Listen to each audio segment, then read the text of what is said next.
19వ వచనం రాయబడుతుంది, in the days of famine they will have abundance అని. ఆమేన్. కరువులో ఏదో సగం శాలరీ, ఇప్పుడు గవర్నమెంట్ వాళ్ళు ఉన్నారు, ఆ యొక్క పనులేని కాలంలో, కష్టకాలంలో హాఫ్ శాలరీని వారు నిర్ణయించారు. హాఫ్ శాలరీ అంటే వారు మానవులు, పరిస్థితి బాగాలేదు, డబ్బు లేనప్పుడు కొంచెం అడ్జస్ట్ అవ్వమని చెప్పేసి ఫుల్ శాలరీ ఇవ్వకుండా హాఫ్ శాలరీ ఇవ్వడం, తర్వాత కొంచెం ఒక 2-3 రోజులు లేదా 4 రోజులు కొంచెం లేట్గా అయినా ఇవ్వడం, ఇలా జరుగుతుంది. తప్పలేదు.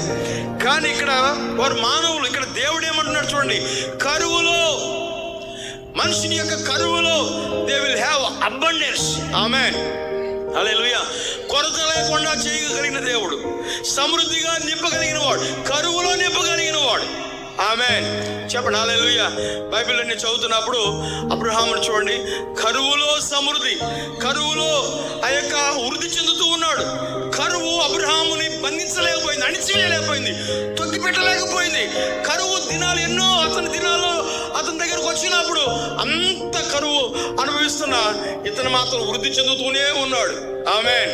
చూడండి ఎలాంటి బ్లెస్సింగ్ దేవుని బిడ్డల వెనక, ఎలాంటి బ్లెస్సింగ్ దేవుని బిడ్డల వెనకాల ఎలాంటి దేవుడు ఉన్నాడో మనకు తెలియాలి. యాకోబును చూడండి, left everything and father in law, ఆ యొక్క మామ దగ్గర 20 సంవత్సరాలు ఆ యొక్క పని చేశాడు, సేకరణ చేశాడు. ఆ మామ అయితే అంత దోచుకొని ఉట్టి చేతులతో పంపించాలని కుట్ర చేశాడు, కానీ కుట్ర ఆపలేకపోయింది. దేవుడిచ్చే వృద్ధిని కుట్ర ఆపలేకపోయింది. అందుకే గుర్తు చేస్తున్నారు, కుట్ర ఆపలేదు, కరువు ఆపలేదు, ఆమేన్, కాంపిటీషన్ ఆపలేదు, నా ఆశీర్వాదాన్ని మనుషులు ఎవరు ఆపలేరు, సైతానుడు ఆపలేడు నా ఆశీర్వాదాన్ని. తండ్రి నీవు నా వెనకాల సపోర్ట్ గా ఉన్నందుకు స్తోత్రం అని చెప్పాలి.